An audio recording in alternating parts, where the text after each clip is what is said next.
എത്ര ഹീനമായ രീതിയിലാണ് എന്റെ ഔദ്യോഗിക വസതിക്ക് നേരെ, ഞാൻ താമസിക്കുന്ന വീടിന് നേരെ കൊണ്ടുവന്ന് റീത്ത് വെക്കുക. ഇപ്പൊ കോട്ടയം മെഡിക്കൽ കോളേജിൽ അവിടെ കെട്ടിടമിടിഞ്ഞ് വീണപ്പോ എന്റെ വീടിന്റെ അവിടേക്ക് ശവപ്പെട്ടിയുമായിട്ട് യൂത്ത് കോൺഗ്രസ് വന്നു.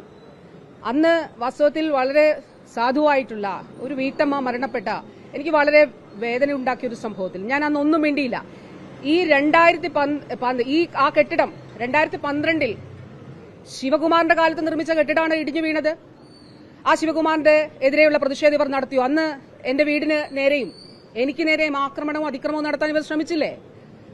അപ്പോ അവരുടെ ആരോഗ്യമന്ത്രി അന്നത്തെ ആരോഗ്യമന്ത്രിക്കെതിരെ ഇവർ ആക്രമണം നടത്തിയോ?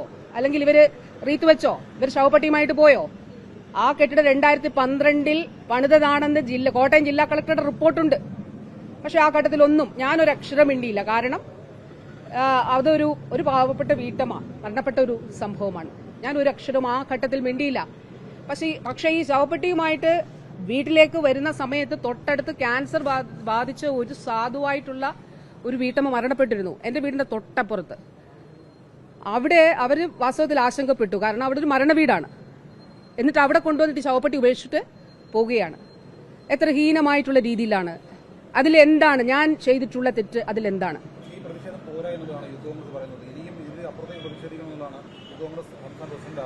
വിനാശകാല വിപരീത ബുദ്ധി എന്നുള്ളത് മാത്രമേ പറയാനുള്ളൂ. കോൺഗ്രസിനും യൂത്ത് കോൺഗ്രസിനും കേരളത്തിലെ ജനങ്ങൾ റീത്തുവെക്കും. 10 വർഷത്തിന് മുൻപുള്ള കേരളത്തിന്റെ ആരോഗ്യസ്ഥിതിയും ഇപ്പോഴത്തെ ആരോഗ്യസ്ഥിതിയും ഒന്ന് പരിശോധിച്ചു നോക്കാം.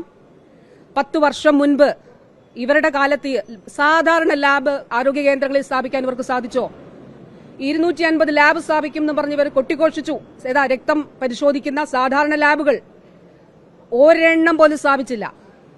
ഹൃദ്രോഗ ചികിത്സ ഒറ്റ ജില്ലാ ജനറൽ ആശുപത്രിയിൽ ഉണ്ടായിരുന്നോ? ഇന്ന് ഓർഗൻ ട്രാൻസ്പ്ലാന്റേഷൻ നടക്കുന്ന രീതിയിലേക്ക് ജില്ലാ ജനറൽ ആശുപത്രികൾ മാറി. ഈ ഒരു ദിവസം ഇവരുടെ കാലത്ത് എത്ര ഡയാലിസിസ് യൂണിറ്റുകളാണ് ആശുപത്രിയിൽ ഉണ്ടായിരുന്നത്? സർക്കാർ ആശുപത്രിയിൽ 12.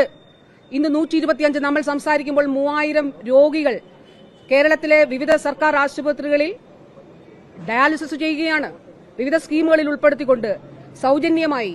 APL വിഭാഗത്തിലാണെങ്കിൽ അവർക്ക് ഏറ്റവും മിനിമം ആയിട്ടുള്ള നിലയിൽ ചെയ്യുന്നു. 3000 പേർ സൗജന്യമായി ചെയ്യുന്നു. എന്താണ് അതിന്റെ സാമ്പത്തിക വശം? 3000 പേർക്ക്, ഞാൻ എപ്പോഴും പറയുന്ന കാര്യമാണ്, ഒരു ഡയാലിസിസിന് മിനിമം സ്വകാര്യ മേഖലയിൽ 1500 രൂപ. 3000 ഗുണം 1500 ഒരു ദിവസം നമ്മുടെ കേരളത്തിലെ ജനങ്ങൾക്ക് ചെലവാകുന്ന തുക. അത് കൊടുക്കാതെ സർക്കാർ സംവിധാനത്തിൽ ചെയ്യാൻ കഴിയുന്നു. ആൻജിയോപ്ലാസ്റ്റി 5-6 ലക്ഷം രൂപ സർക്കാർ സംവിധാനത്തിൽ കാസ്പ് കാർഡ് ഉണ്ടെങ്കിൽ സൗജന്യമായി ചെയ്യുന്നു. അല്ലെങ്കിൽ APL വിഭാഗമാണെങ്കിൽ സ്റ്റെന്റിന്റെ മാത്രം 6 ലക്ഷം രൂപയുടെ സ്ഥാനത്ത് 60,000 രൂപ സ്റ്റെന്റിന്റെ വില മാത്രം ഇടുന്നു. ഇനി എത്ര കോടി രൂപയുടെ ഇൻവെസ്റ്റ്മെന്റ് ആണ് ഇന്നിവിടെ നടക്കുന്ന ആലോചനാ യോഗത്തിൽ ഞാൻ നിങ്ങൾ മാധ്യമപ്രവർത്തകർ പറയുന്നത് കേട്ടു. ഇവിടേക്ക് പ്രതിഷേധവുമായി വരുന്നു. എന്തിനാണ് ഇന്നിവിടെ ആലോചനാ യോഗം ചേരുന്നത്? ജില്ലാ സ്റ്റേഡിയത്തിന്റെ ആദ്യ ഫേസിന്റെ ഉദ്ഘാടനം തീരുമാനിക്കാൻ.